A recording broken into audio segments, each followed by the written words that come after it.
From the inner sense of time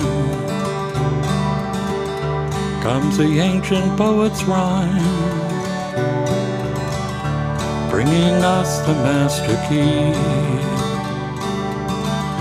to open up the mystery. From the depth of time and space, we arrive in quiet grace, finding what is meant to be as we explore the mystery, pouring forth from days gone by. We can hear the poet sigh from the depth of ecstasy, moving into mystery.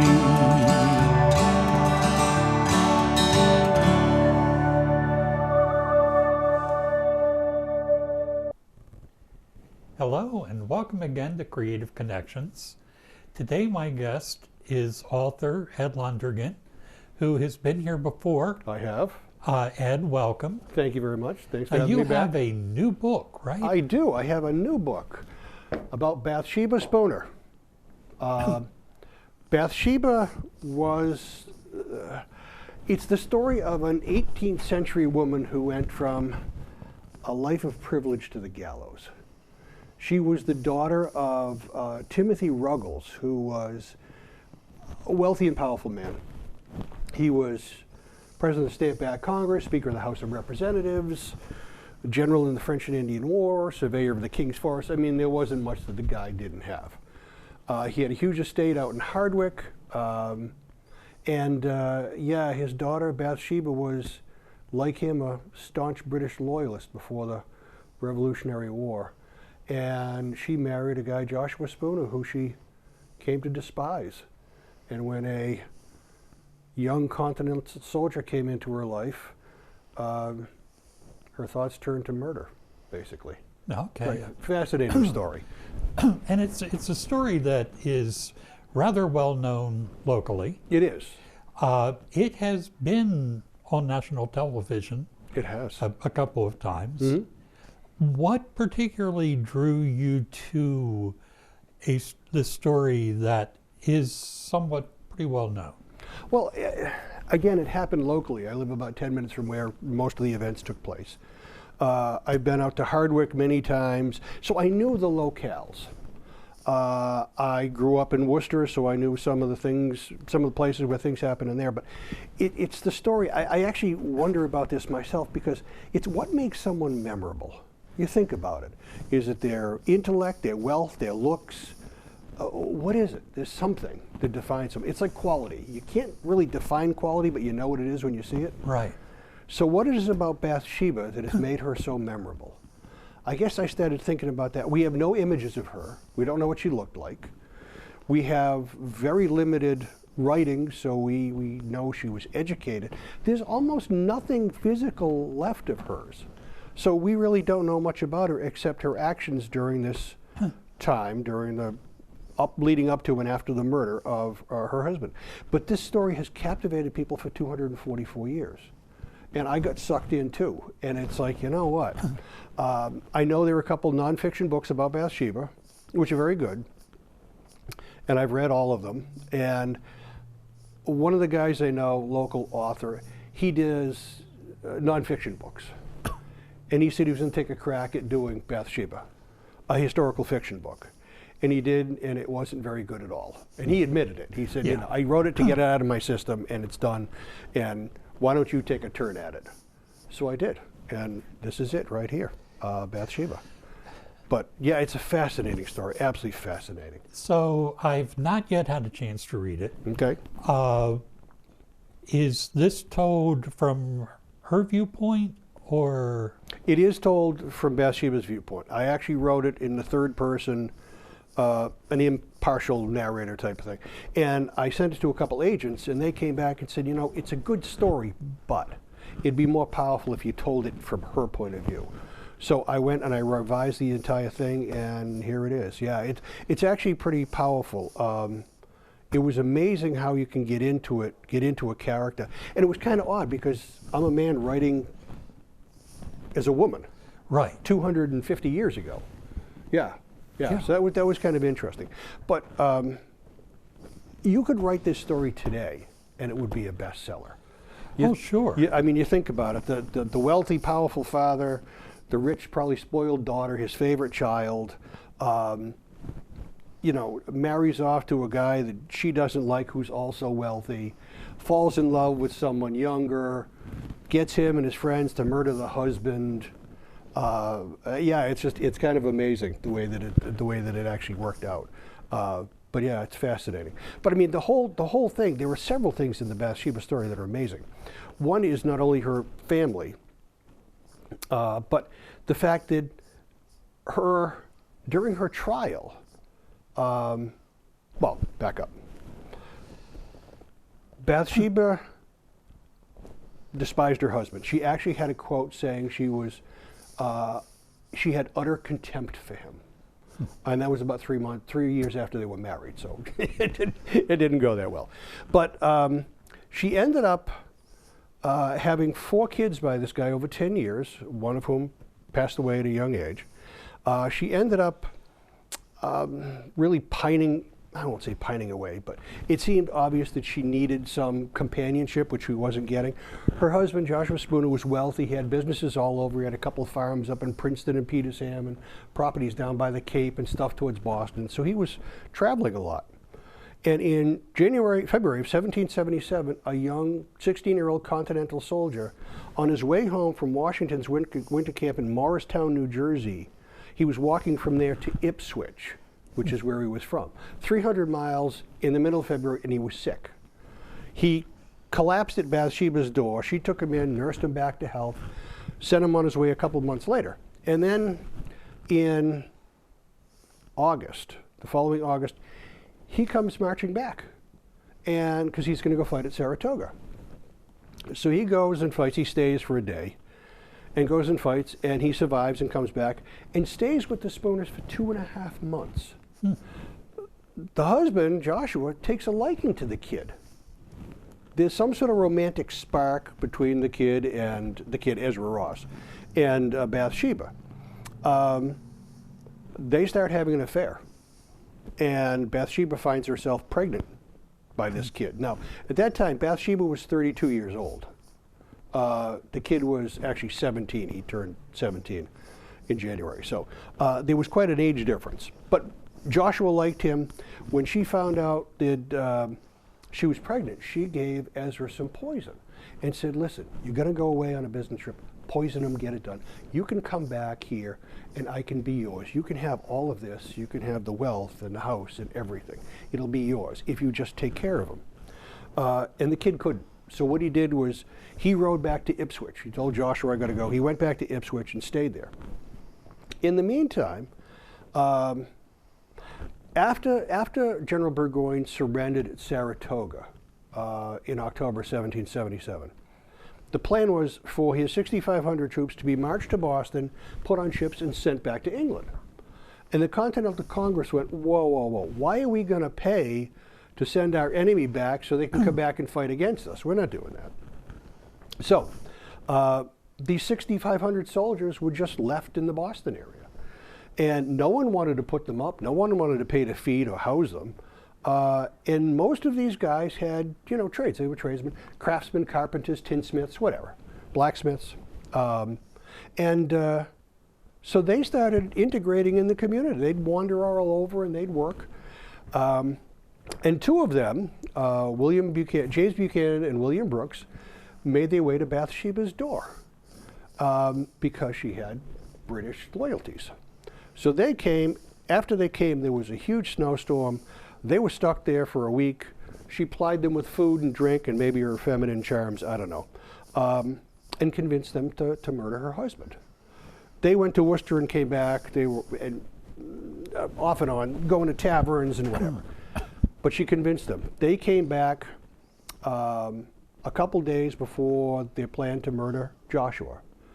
The night before the murder, the kid comes back. Ezra comes back with a brace of dueling pistols. He's going to challenge Joshua to a duel because that's the legal way you could get rid of someone. You could kill someone and that's fine. Of course, people would wonder, why is a 17-year-old kid from nowhere challenging, you know, a respected, wealthy citizen? What's going on? Anyway, the British soldiers suggested that that might not be a wise move. So when Spooner came home from the tavern that night, William Brooks attacked him, beat him senseless, and then shoved him down the well. They weren't the smartest people in the world. They shoved him down the only well on the farm. So Bathsheba pays Ezra Brooks and Buchanan with her husband's money, his clothes, his engraved watch, his engraved shoe buckles, other things that are easily identifiable. They take off to Worcester and they start drinking. They're overheard. News of the murder makes it to Worcester. And they're arrested. They implicate Bathsheba. She made us do it. She said, I had nothing to do with it. She's arrested, brought to Worcester. And they're tried and convicted and sentenced to death by hanging. She writes a petition, a plea to the Executive Council.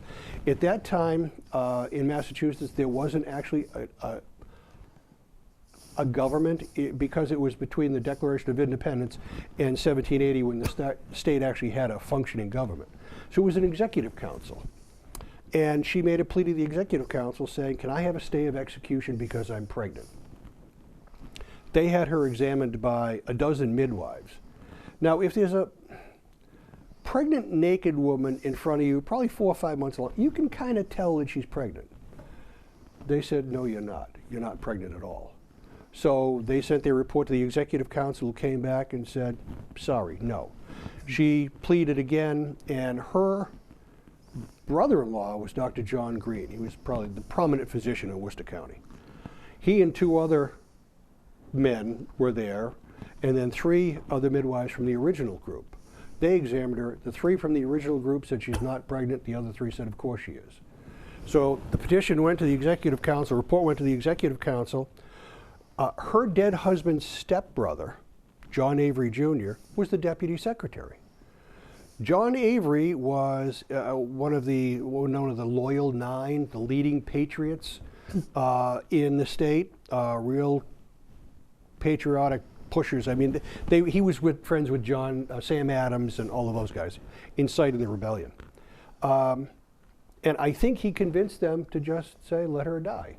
And they did. So on July 2nd, 1778, she and the other 3 were hanged in the Washington Square area at Worcester. And she had requested an autopsy be done, which was, and come to find out, she had a 5-month-old male infant in her. The Executive Council never said a word. None of the 16 members ever said a word about this during the rest of their lives. So she and her unborn child were buried in her sister's estate in Worcester, rather than being buried in Brookfield because her dead husband was buried in her murdered husband was buried in Brookfield. And in 1905, the Green estate was gifted to the city of Worcester. It's now Green Hill Park. So Bathsheba and her unborn child are buried in an unknown grave somewhere within Green Hill Park. Huh. Now, the other really neat thing was during her trial, this was kind of the trial of the century, the prosecuting attorney was Robert Treat Paine, signer of the Declaration of Independence. He became Chief Justice of the Massachusetts Superior Court for a short time. One of the judges was Jedediah Foster, well known in these parts. Jedediah lived on Foster Hill in West Brookfield. He drafted, one of 3 that drafted the Massachusetts Constitution. And he was Bathsheba's neighbor, basically. I mean, he lived about 1.5 miles. They would have known each other. And I mean, he knew her father. So yeah, so there was that. The Chief Justice, William Cushing, he was appointed to the Supreme Court. He was one of the first associate members of the Supreme Court, appointed by George Washington. He gave Washington his oath of inauguration at the 2nd inauguration. Her attorney was Levi Lincoln, who is big news, the Lincoln family in Worcester. He ended up using the first insanity defense in a criminal trial in the United States because he argued, who in their right mind would do this? Would make her plans known, I hate my husband, I want him dead type of thing. Consort with a young kid, a young man, and 2 British prisoners of war who were not looked kindly upon, to murder this man who everybody knew and have no plan to get away. What was she going to do? She had chances to go and go with her father, take her kids and go with her father, who was, as a loyalist, he went to Boston during the siege of Boston and ended up getting evacuated to Staten Island. He's a story in and of himself. But yeah, he basically said, why would anyone do this? And in the house the night of the murder, I think there were 10 or 11 people. There were Bathsheba, the 3 men, 2 of her servants, her 3 kids, and 2 business associates of Spooner who were just staying over on their way to Boston. So you have all these people, and the murder was committed that night. So he said, this makes no sense. She's not in the use of reason or whatever. So, I mean, it's just a fascinating story. And it just kind of grabbed me when I started looking into it. And I thought, you know what? I was writing another book at the time that I'm finishing up now. But I got so into this, I just took that one, put it to the side, and did Bathsheba. Yeah. You know, and it strikes me as you hear the story that we have to, it's easy to look at it from a 21st century perspective. But then you look back and you realize that at that time as a woman, she had very few rights. She had none. She had no legal rights. When a woman married, all of her rights were given up. Her husband had all rights. Yeah. Yeah. And it was not unusual to be told who you were going to marry. Divorce, I'm sure, was not something common. No. And even, you know, you think, okay, here's a 16-year-old kid, 32-year-old woman, we would now say that's, you know, like a predatory. Right, right. But at that time, particularly a 16-year-old who has been in the military, he wasn't looked at as a kid. He was looked at as a man, yeah. So it's so easy to look back at the story and say, well, she could have done this or they could have done that. Yeah. But in a lot of ways, she must have had a rather helpless feeling. Yeah, that's entirely possible, yeah. I mean, one of the big questions, well, a lot of them, but one of the big questions, and I think maybe that's part of the whole thing, there are a lot of unanswered questions. And people go, why? Why did this happen? Why did that happen? But it's not clear whether she married Spooner of her own volition or whether it was one of those, this is the best thing for you. Because this is historical fiction, you take liberties. So I had it so that her father really forced her into marriage. Yeah. He chose Spooner for her. Yeah, and that was sort of, so from some of the reading I've done, sort of the impression that I got. That wasn't uncommon. Well, no, not at all. No. But, you know, she had 4 other sisters, 3 other sisters. No, 4 other sisters. 3 others, there were 4 girls in the family. She had 3 sisters and she had 3 brothers, too. But, yeah, I mean, her oldest sister, Mary, married a prominent doctor. That was a good match. Her sister, Martha, lived in Brookfield, and she married a good man, too. I mean, he wasn't super wealthy, but, you know, prominent, prosperous. So, yeah, so you wonder. I don't know whether she was forced into it or went to it or whether it was time to leave home when she was 19. It's like, let me get the hell out of here, so I'll go marry this guy. Yeah. You know, it's kind of interesting. But you're right, trying to judge things that happened 250 years ago by today's standards, you really can't do it. It is difficult. Yeah. So how do you put yourself into the mind of a woman 250 years ago? It's difficult. It is. That was tough for me. I mean, you know, when you write this, you have to have as many of your historical facts nailed as possible. So I had to go back and look at, all right, what would she have worn? What would she have done growing up? Would she have had an education? From the couple documents we saw, the petition she wrote, she was a very intelligent woman. She could write very well, and I mean, she was obviously educated. But you start thinking about, okay, she was, sixth in a family of 7, supposedly her father's favorite daughter. So yeah, you got to kind of, I had to morph myself into when it started, she was a 19-year-old girl. So what the hell are 19-year-old girls like? And then let me move her back 250 years and see what happens. Yeah, right. But the home site in Hardwick is fascinating. The house isn't there anymore. But her father, he ended up getting a grant of land from the governor. And they had originally lived down on the Cape in Bourne. Her mother's family founded the town of Bourne. So they ended up getting the grant of land. He got other Ruggles-related families, and they came up to Hardwick. And they pretty much settled Hardwick. But he had an estate. He had a deer park that somebody caught deer, and he put them in there, and they'd go hunt deer. He had 2 or 3 farms up in that area. He had a herd of prize cattle that were some of the best in the area, New England, I guess. But yeah, he had all of that. So I had to go and kind of take that into mind that, all right, I'm the daughter of a wealthy guy, and this is the type of life I led, and what would I do, and why would I do it? So yeah, it was, my wife was a great help, because they'd come out and go, okay, I don't get it. What would a woman do? Yeah. Yeah. How much did you try to keep to the actual language of the time? I started to, and it's difficult.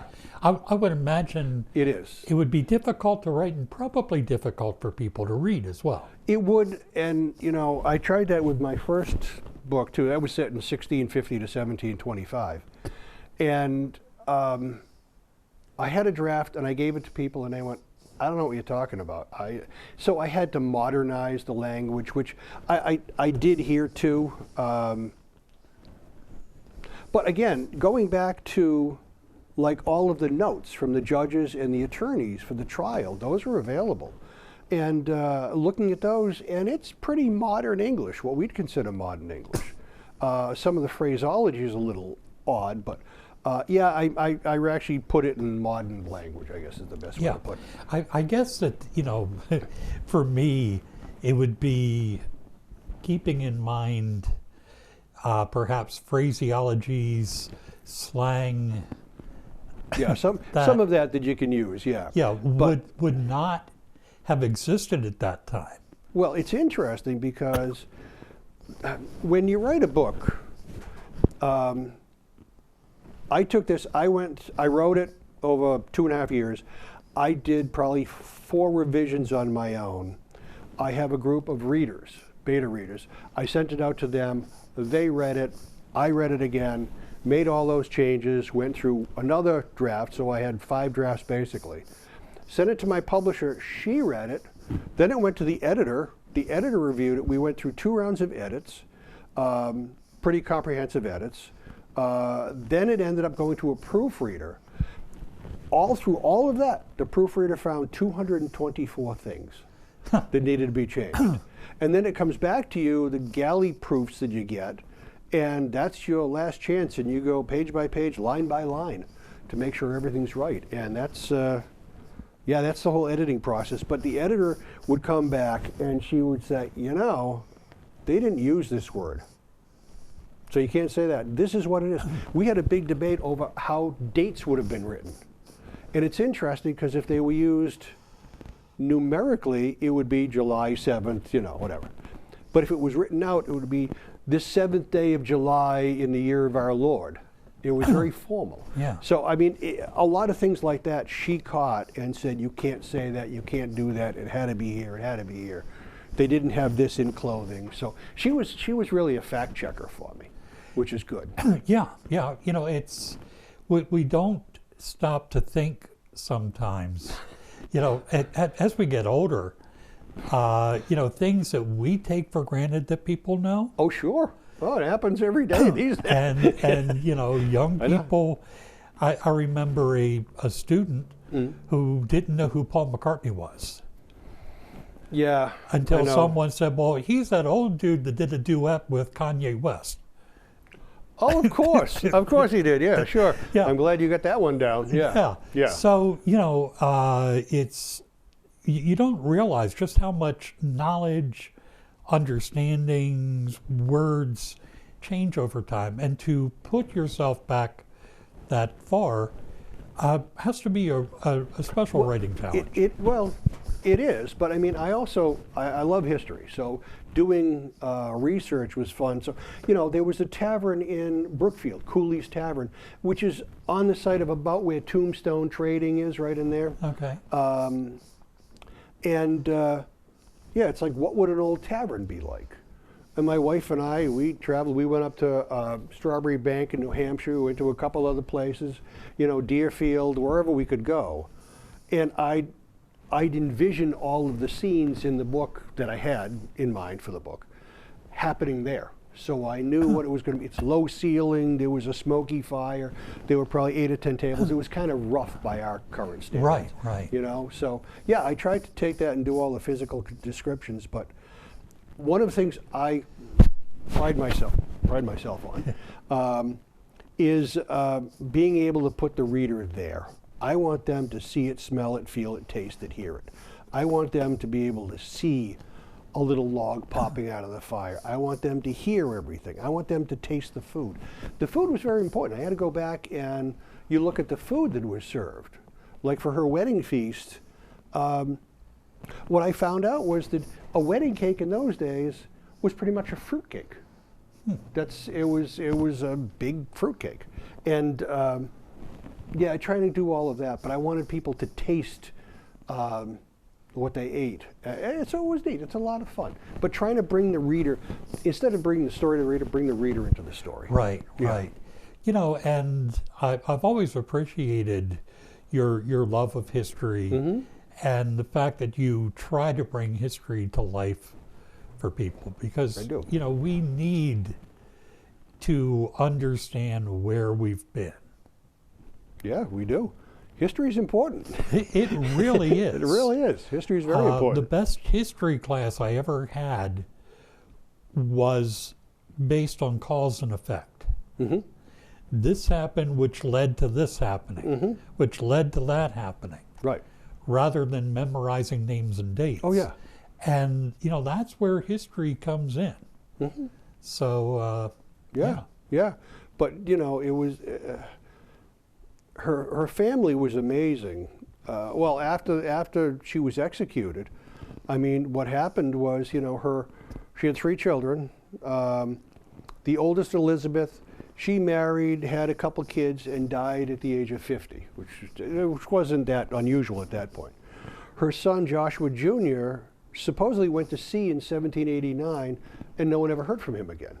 Well, there was a report of a death of a Joshua Spooner in London in 1801, but who knows if it's the right Joshua Spooner. There's actually a Joshua Spooner buried in the cemetery in North Brookfield, and I thought it was him, but it turned out it wasn't. Her youngest daughter, Bathsheba, was married twice, had a couple of kids, but ended up being insane for a good part of her life, at least the last half of her life, until she died at age 82. Her father... It always seemed to come up. He ended up going to Staten Island. He wanted to raise an American-British regiment to fight in the war, and they considered him a provincial. I don't care what you're from here. You're not British. But after the war, he was granted 10,000 acres of land in Nova Scotia, where he started an estate more plentiful than the one he had in Hardwick. That's amazing. His sons went up to join him, and they became prominent citizens.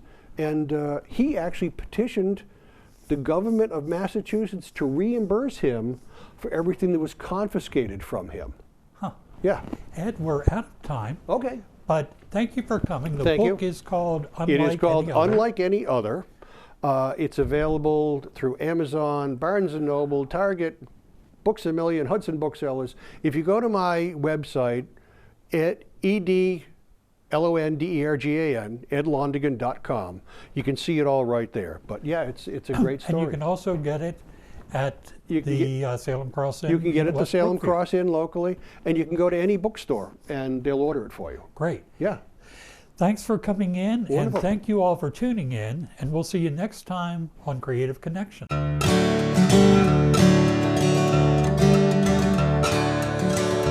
From the inner sense of time comes the ancient poet's rhyme, bringing us the master key